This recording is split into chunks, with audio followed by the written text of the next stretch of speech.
안녕하세요. 주토피아 채널의 제이입니다. 금이 온스당 2,500불을 돌파하면서 첫 금리 인하 전에 신고가를 경신하고 있는데요. 오늘은 첫 번째 금리 인하 전후로 금 전망에 대해서 업데이트 해보겠습니다. 본 영상은 주기적 자산 배분 투자 전략에 따른 2024년 8월 자산 배분 비중 전략을 다루고 있고요. 방향성에 초점을 두고 마켓 타이밍에 초점을 두지 않습니다. 영상에서 다루지 않은 기본적인 경제 지표나 뉴스는 숙지하고 있는 사항으로 가정하고 제가 중요하게 생각하는 대중의 심리 지표나 프랙탈 비교 분석을 주로 다루도록 하겠습니다. 자산 배분이 아닌 트레이딩 매매에 활용하지 마시기를 당부드릴게요. 먼저 주기적 자산 배분 비중 전략, 기본 전략에 따라서 금 투자를 어떻게 하는지 체크해 볼게요. 지난 5월에 금 자산 배분 리밸런싱 영상에서 자세히 다뤘으니까 참고하시고요. 지금 현재 첫 번째 금리 인하 B를 9월 FMC 정도로 앞두고 있죠. 앞으로 곧 금리 인하 할 예정이고 금리 인하 하고 나서 몇 번의 금리 인하가 있을 수 있지만 어느 순간에는 연준이 기준금리를 B컷 0.5 이상 내리는 경제위기 C가 있고요. 그 이후로는 금리가 저점으로 수렴하다가 더 이상 내리지 않는 순간이 와요. 과거 사이클로 보면 금리 고점 A는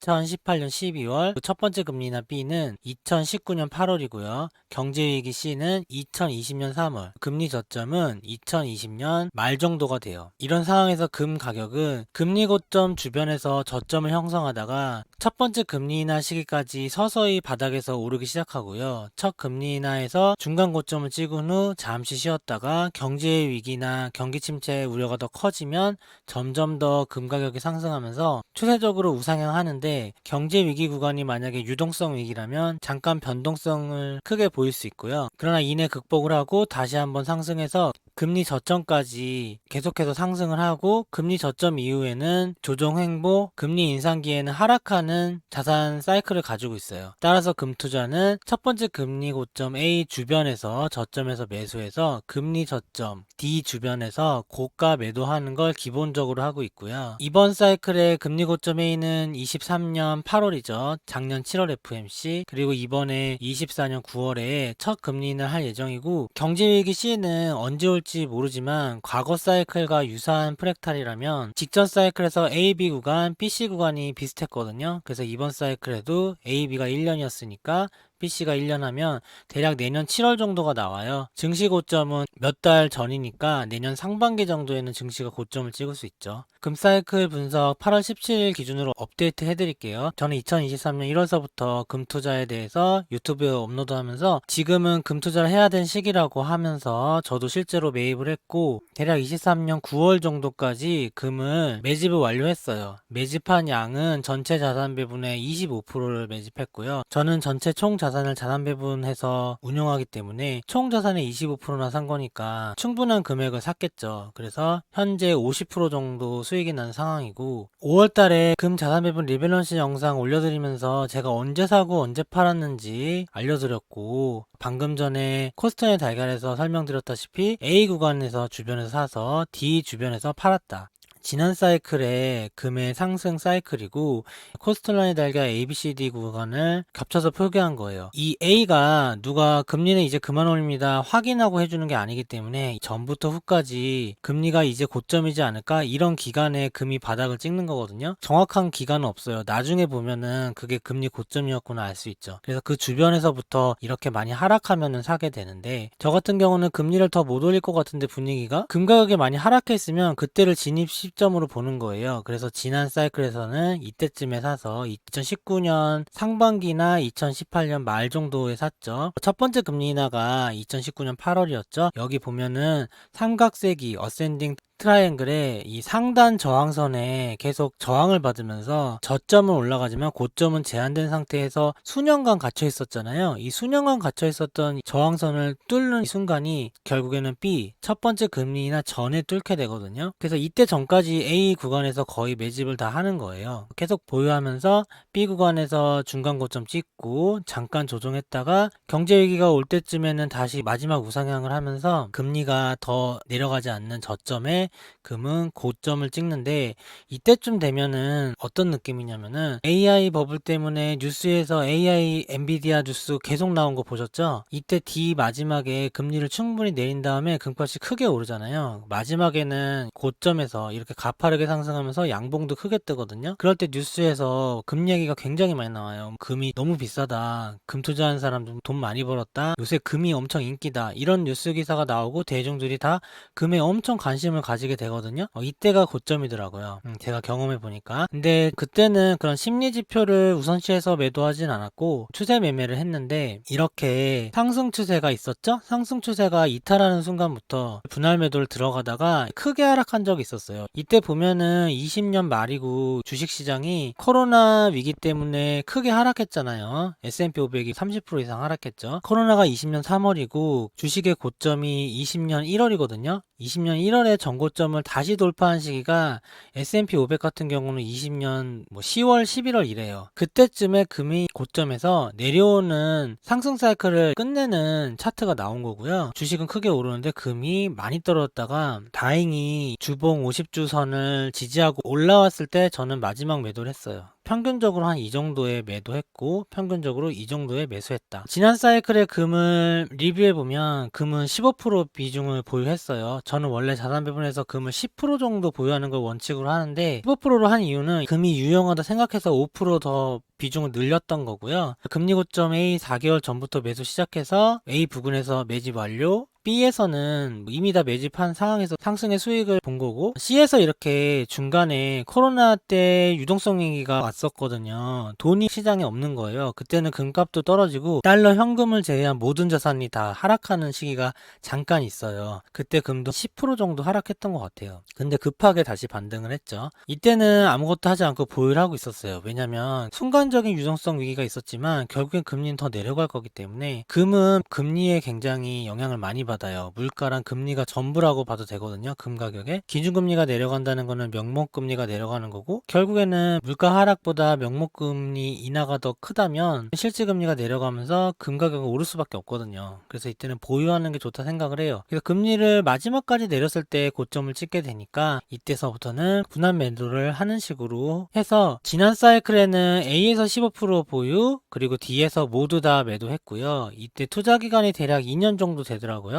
2년 정도 동안 수익률은 평균적으로 70% 수익 나고 판 때도 있고 50% 수익 나고 팔 때도 있는데 대략 60% 정도 수익이 났던 것 같아요. 이 전체 사이클에서. 저는 지난 사이클에서 금 투자를 성공적으로 해봤기 때문에 이번 사이클도 당연히 분석으로 진입 구간을 기다리고 있었고요. 금리 인상은 2023년에 7월 FOMC에서 마지막이었는데 그 전에 5월, 3월에도 금리를 이제 더 올리지 못하는 거 아니냐, 빅스텝, 자이언트 스텝도 하다가 다시 정상화됐죠. 0.25%씩 올릴 때도 있었고, 그런 식으로 금리 인상의 폭도 적어지고 시장의 저항도 커지고, 이 A 주변에서 미국 증시가 중간 고점에서 잠깐 조정을 받아요. 그 사이에 금이나 미국채가 바닥에서 반등하는 일이 일어나거든요. 저는 그런 거 확인을 다 해봤기 때문에 이번에도 그런 상황을 계속 면밀히 지켜보고 있었고요. 금리 고점 A를 찾는 과정을 여러 번에 거쳐서 유튜브에 다 올려드렸어요. 그때 당시 올린 영상에서 미국 증시가 고점인가, 미국채가 반등하는가, 금이 반등하는가, 이런 여러 가지 체크 요소를 통해서 금리 고점 A가 언제인지를 체크하고 있었죠. 금리 고점에 거의 다다랐다고 생각하는 게 23년 3, 4월 정도 요때였나 봐요. 그때쯤에 금리가 이제 거의 다 오른 것 같은데 금 가격이 바닥에서 이렇게 반등을 하는 걸 봤잖아요. 22년 말에 금리가 높았는데도 금 가격이 이렇게 크게 하락했다가 다시 높게 반등하는 요거를 보고서 금이 앞으로 금리가 오르지 못한다면 저점에서 반등할 수도 있겠다, 이런 생각을 가졌고요. 요때 바로 사진 않고 떨어지는 거 확인하고 이 분할로 조금씩 매입을 하기 시작해서 조정을 많이 받을 때 위주로 물량을 많이 들려서 대략 이 부분에서 물량을 다 매집을 완료했어요. 제가 아마 평단이 1850불인가 그럴 거예요. 금 매입 평단이. 금 매입은 KRX 금으로 하고 ETF로는 하지 않고요. 세금 때문에 그래요. KRX도 국제금 시세를 따르기 때문에 차트도 비슷하고 KRX를 하는 게 세금 측면에서 훨씬 유리합니다. 가끔 질문해 주시는 분이 있어서 말씀드리고요. 금을 1850불 정도 근처에서 다 매집을 완료하고서 기다렸죠. 기다렸는데 금리 고점에도 확인했으니까 이젠 금에 대해서는 언제 전고점을 돌파하냐만 보고 있었단 말이에요. 그래서 금 영상은 23년 하반기쯤에 많이 올리면서 이렇게 금이 금이 삼각세기 수렴의 상단을 돌파하면 신고가로 쭉 간다. 여러 번 말씀드렸고요. 이때 돌파하는 듯 하다가 좀 쉬었다가 다시 돌파하면서 올해 상반기에서부터는 금이 신고가를 형성하고 있어요. 이때쯤에 평단을 매입하는 과정, 중요한 순간마다 이렇게 금이 막 떨어졌을 때 올리고 그랬거든요. 금이 이제부터 오를 거라고. 마지막 저점 있잖아요. 이때도 제가 금이 앞으로 위에 상단을 돌파하고 금리가 고점이기 때문에 이렇게 상승할 거라고 영상을 올렸는데, 대중이 봤을 때는 완전히 뭐 하락해서 망한 것처럼 보이잖아요. 실제로는 그게 아니다. 전체적인 금의 사이클을 보면서 투자를 하셔야 되는 거고요. 과거 패턴이 이번에 어느 구간인가 이렇게 비교 분석하기 위해서 똑같은 구간을 표기를 했어요. 점선으로. 옛날에 이 구간이 지금 이 구간이다. 그리고 지금 B가 아직 오진 않았죠. 9월 18일인가 그래요. 거의 중순인데 요때쯤에 B가 온다면 이런 식의 모양이 지금도 나타날 거다. 금이 A 주변에서 저점 횡보하면서 저점을 다지고 B가 올수록 상승하면서 결국에는 전고점을 상향 돌파하죠. 이게 오랜 기간 동안 돌파하지 못했던 억눌려 있던 전고점을 돌파하는 거예요. B에서 중간 고점 찍고 잠깐 조정을 받는데 큰 상승이 일어난 기간과 조정 기간이 약간 비슷하더라. B 전후로. 저점을 다진 다음에 이때는 증시가 고점이겠죠. 증시가 B 전 조정 행보를 마치고 상승장으로 가려고 하는 시점이죠. 그래서 C까지 가다가 C에서는 증시가 폭락을 하는 거잖아요. 제가 마지막 증시 상승 구간이라고 했던 구간에 금도 반등을 해요. B 이후에는 마지막 버블 랠리 때는 금도 오르고 주식도 오르고 이런 기간이 있는 거예요. 주식은 크게 떨어져서 완전히 하락하지만 금은 잠깐만 떨어졌다가 C에서 다시 금리 저점까지 쭉 오르고, 주식은 바닥에서 반등하고 있는 구간이죠. 그러다가 주식이 전고점까지 회복이 되고 경제가 어느 정도 안정화됐다고 되는 시점, 금리 저점 구간에서는 금은 고점을 찍고 다시 하락을 한다. 이 패턴이 지금도 일어날 거죠. 작년 7월에 금리 고점 주변에서 금은 저점이었다가 B가 올수록 상승 추세를 만들면서 오랜 기간 동안 억눌려 있던 전저점을 돌파한 다음에는 상승해서 B에서 단기 고점을 찍었다가 다시 조정을 받겠죠. 이땐 주식시장이 다시 반등하는 구간, 조정을 받을 때 시기는 대략 요 상승 구간과 비슷하다. 그래서 제가 이렇게 네모로 표시한 거예요. 여기 금의 사이클 진행에 대해서 써놨으니까 참고하시면 될 것 같고, 이어서 요 구간의 금의 일봉 차트로서 더 자세하게 비교 분석을 해드릴게요. 점선으로 표시한 구간 좀 더 자세하게 그린 거예요. 왼쪽이 전 사이클, 오른쪽이 이번 사이클이요. 장기 어센딩 트라이앵글 상승 돌파를 19년 6월 20일에 했거든요. 6월 20일에 돌파하기 전에 옆으로 횡보하면서 올라가는 시간이 있었어요. 돌파를 한 다음에는 옆으로 이렇게 기면서 삼각수렴을 또 했어요. 한번 돌파하는 듯 하다가 페이크로 다시 내려왔다가 다시 한번 재돌파를 했는데 전고점을 크게 다시 뚫은 요 순간이 금리 인하 순간이었어요. 1번이라고 첫 번째 금리 인하 적어놨고요. 금리 인하를 한 다음에는 쭉 오르고 또 한번 이렇게 수렴을 하는데 오르는 듯 하다가 오르지 못하죠. 첫 번째 금리 인하와 두 번째 금리 인하 사이에서 고점을 만들고 다시 하락을 하는데 삼각 수렴 모양을 만들다가 다시 하락 전환을 하는 거죠. 그러니까 이런 식의 삼각 수렴 패턴이 양쪽에서 일어났다. 근데 B 전에는 모이다가 B 때 상승하는 패턴, 그리고 B 이후에는 모이다가 잠깐 조정받는 패턴. 잠깐 조정을 받더라도 금리가 두 번째 인하할 때 요 시점에서는 9월 중순이거든요. 다시 한번 올랐다가 다시 떨어지지만 금리가 세 번째 내리게 됐는데 이때도 잠깐 끌어올리는 거 보이죠? 금리를 인하할 때마다 조금씩 올리려는 힘은 있다, 금은. 그러나 요 기간에는 B가 지나고 이때쯤에 20년 상반기 때가 증시 고점이었잖아요. 증시 고점까지는 초반에는 금이 힘을 못 쓰다가 상승에 대한 그냥 건전한 되돌림 조정이죠. 그 다음에 거의 증시 상승 막바지 20년 1월 1일 전후로 그때서부터 모든 자산이 다 오르는 거예요. 미국채도 오르고 금도 오르고 미국 주식도 오르고, 그런 모든 자산이 오를 때 금도 크게 상승하다가 코로나 때 잠깐 변동성을 주었다. 상승한 거 많이 하락했죠. 근데 급하게 반등하고 주식시장보다 훨씬 빠르게 반등하더라, 금은. 주식시장이 거의 다 반등할 때 금은 하락이 시작되더라. 이 뒤에서 하락이 시작되는 거고요. 이런 흐름 보시고 단기 흐름에서 지금이랑 비교한 거거든요. 여기 위아 히어라고 쓴 데가 현재 위치를 요 과거 차트에 표시한 거예요. 지금 차트 볼게요. 어센딩 트라이앵글에서 상승 돌파했죠. 여기 금리 고점 A가 있었을 거고, 상승 돌파한 다음에 이렇게 횡보하는 기간이 있었잖아요. 이 기간이 요거랑 비슷하죠. 차이점은 옛날에는 전고점 돌파 전에 이렇게 모였는데 지금은 전고점 돌파하고 모였다. 어쨌든 전고점 돌파 전후로 이렇게 모이는 기간 가졌다가 힘을 응축하고 다시 상승을 하죠. 다시 상승을 했는데 여기서 삼각세기 수렴을 다시 하잖아요. 이번에는 삼각세기 수렴이라기보다는 상승 채널 같은 수렴을 했어요. 고점도 올라가고 저점도 올라가는 패턴. 그러다가 최근에 7월 이후서부터는 어센딩 트라이앵글처럼 이렇게 추세선을 그리면 삼각형에 모이고 고점은 고정된 상태, 저점은 서서히 오르고 이런 삼각형을 만들었죠. 그러다가 요번에 한번 돌파를 했잖아요. 그래서 2,500불 넘은 거죠.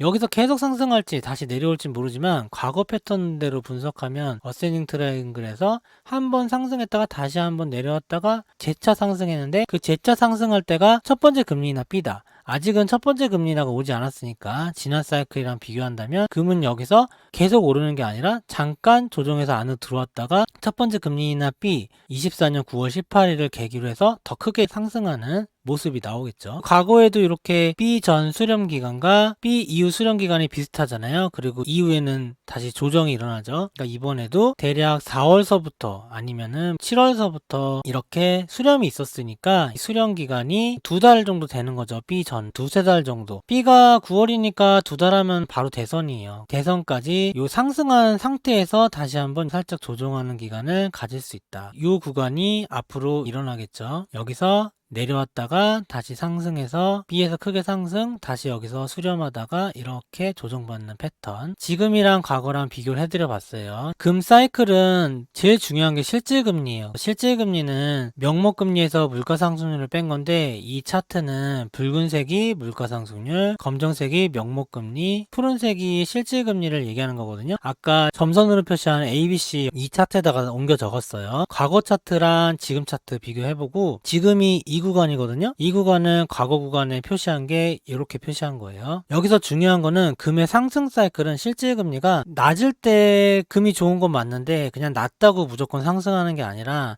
항상 자산 가격은 먼저 경제를 선행을 하죠. 그래서 금도 상승 사이클은 실질금리가 낮으면 금이 가격이 높은 게 아니라 실제로는 실질금리가 가장 높았을 때에서 실질금리가 낮아지는 추세가 바뀌는 순간서부터 상승 사이클이 시작돼서 실질금리가 내려오면서 금 가격은 상승을 한다는 거예요. 오히려 실질금리가 최저점에 이르면 앞으로 오를 일만 남았잖아요. 이때는 오히려 금이 하락장이 시작이 되는 순간이에요. 실질금리의 변곡점을 기반으로 금의 가격을 판단하면 실질금리가 진짜 중요한 지표인데 많은 금 전문가들이 이렇게 하질 않고 단순하게 실질금리가 높냐 낮냐에다가 금 가격을 대입하다 보니까 어떤 분석가들은 금 가격의 실질금리랑 별로 상관이 없다 이런 식으로 말하는 사람도 있을 정도예요. 근데 그게 아니라 제가 분석했을 때는 상승 사이클은 실질금리가 고점에서 변곡점에서 내려가는 구간에 항상 시작이 됐다. 내려가는 기간에는 금 가격이 상승을 했고 다시 실질금리가 저점으로 되는 구간에는 금이 피크아웃을 하는 거예요. 여기서 금이 고점에서 하락 반전하는 거죠. 그 다음에 실질금리가 바닥에서 고점으로 올라가는 기간은 금이 하락하겠죠. 이렇게 실질금리가 고점에서 유지할 때는 저점일 거고 고점에서 다시 한번 내려오려는 순간이 금의 상승 사이클이 시작된다. 그거를 잘 참고하시고 이 차트를 보시면 되고요. 명목금리는 1년 단기 미국채를 얘기하거든요. 명목금리는 거의 기준금리랑 비슷하게 흘러가거든요. 금리 고점 여기 까만색이 거의 고점에 있는 거 보이죠? 명목금리가 이때가 금리 고점이 8년 12월이에요. 그리고 19년 8월 B 이때가 첫 번째로 금리 낮춘 순간이고 명목금리는 서서히 내려오는 거 보이죠? 여기 보면 갑자기 명목금리가 이렇게 크게 떨어지는 구간이 있는데 여기도 보이죠? 이건 시장금리잖아요. 명목금리도 금리 인하를 연준이 할 것 같으면 이렇게 시장에서 먼저 반응하는 거예요. 지금도 보면 갑자기 명목금리가 좀 떨어졌죠? 금리 인하 안 했는데 이런 게 이제 시장이 금리 인하를 예상하고 먼저 반응하는 거죠. 지금도 이렇게 물가는 고점에서 바닥을 탐색하고 있잖아요. 예전에도 이렇게 바닥을 탐색해서 조금 물가가 반등을 하더라도 경기 침체가 올 때는 다시 크게 하락한다. 이 부분을 생각하시면 되고 거기에 맞춰서 기준금리도 크게 내리는 거죠. 물가가 만약에 이렇게 하락하지 않았다면 경기가 침체하지 않았다면 당연히 명목금리 기준금리도 안 내렸겠죠. 푸른색 실질금리는 명목 빼기 물가기 때문에 명목이 낮아지면 실질금리 낮아지고 물가가 올라가면 실질금리 낮아지죠. 금의 가격은 이렇게 변곡점에서 움직인다는 걸 꼭 기억하시면 되고요. 첫 번째 금리 인하 전후로 이렇게 실질금리가 고점에서 내려오는 구간, 그리고 이어서 내려가는 게 보이죠. 그래서 앞으로도 실질금리가 내려가면서 금 가격은 상승할 거다. 이렇게 실질금리 상으로도 금 가격 상승 패턴이 나타나고 있고요. 지난 사이클과 비교를 해보니까 같은 구간으로 프랙탈 비교했을 때 상승률이 더 크더라고요. 지난 사이클에서는 20% 정도 상승했던 게 지금은 거의 40% 상승할 정도로 1.5배 정도 상승폭이 큰 것 같아요. 제가 23년 10월 15일에 이때 금이 전고점 뚫기도 전이죠. 그리고 23년 1월서부터 치과신문 칼럼이나 아니면 이렇게 유튜브로서 스태그플레이션 때 금과 S&P 500 비교를 정말 많이 해드렸어요. 제가 이 그림이랑 표 많이 보여드렸거든요. 지난 5월 달에도 이렇게 보여드렸고 70년대 인플레이션 금리 사이클에서 70년부터 80년까지 10년 동안 이 노란색이 금의 차트거든요. 70년대 주요 자산 연평균 수익률인데 금이 연간 20%씩 복리로 올랐어요. 유가도 오르고요. 근데 주택 1%, 그리고 미국채 마이너스 1%, S&P 500은 마이너스 1.4%. 실제 수익률이 이렇게 낮잖아요. 검정색은 명목 수익률이라 집이랑 미국채랑 주식이 다 명목상으로는 올랐는데 물가가 많이 올랐잖아요. 이때는 인플레이션 기간이라 물가 대비해서는 다 마이너스 이랬어요. 거의 본전도 못하는 수준. 가격으로 보면 안 떨어졌는데 실제로는 떨어진 거죠. 물가가 올라서. 그럼 물가 감안하고도 금은 평균 20%씩 상승했는데요. 이번에는 뭐 그렇게 상승하지 않더라도 과거를 한번 비교를 해보는 거예요. 과거에는 금이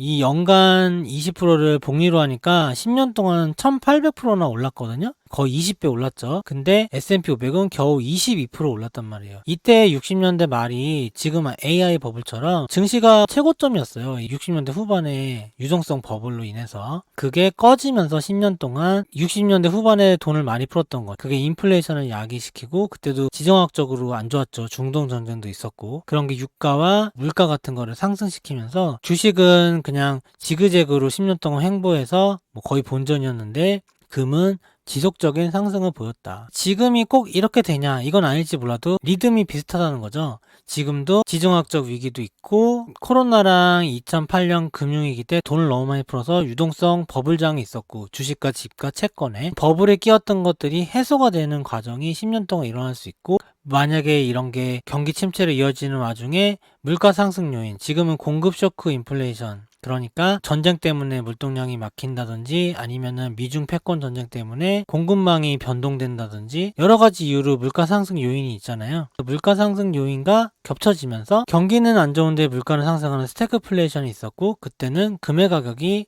훨씬 주식 가격을 앞질렀다. 지금도 금이 상승하고 나서부터 S&P 500과 비교해보면 S&P 500보다 금이 더 많이 오르기도 했죠. 최근 1년 정도로 계산해보면 그렇거든요. 그리고 지난 사이클 19년 금 상승장과 지금 상승장 비교해봐도 같은 구간에서 상승폭이 1.5배 이상 크다. 이번에 금 상승장은 얼마 정도 오를지는 저도 잘 모르겠지만 그래도 지난 사이클보다는 많이 오를 거라 생각을 하고 있습니다. 일주일에 한번 영상으로 업로드하고 있는데 주식, 미국채, 금, 비트코인 모든 자산을 다루죠. 달러까지도 다루잖아요. 모든 자산들을 뭐 한 번씩만 얘기해도 5주가 걸리겠죠. 그러다 보니까 금 같은 경우는 5월 달에 말씀드리고 지금 오랜만에 8월에 영상을 찍고 있거든요. 특히 암호화폐 같은 경우는 더더욱 영상을 찍을 시간이 없어요. 모든 자산들을 다 언급하기 힘든 과정에 있어서 커뮤니티 게시글에 일주일에 한 번씩 추가적으로 글을 올리고 있고요. 이번 주도 올린 거 잘 보셨을지 모르겠는데 보시면 도움이 되는 내용들이 있으니까 참고하시고 추가로 일주일에 2-3번 정도는 커뮤니티 글로 각 자산별 시황이나 투자 전략도 공유하고 있으니까 필요하신 분은 참고하시면 될 것 같습니다. 오늘 영상은 여기서 마치겠습니다. 좋아요와 구독 부탁드립니다. 감사합니다.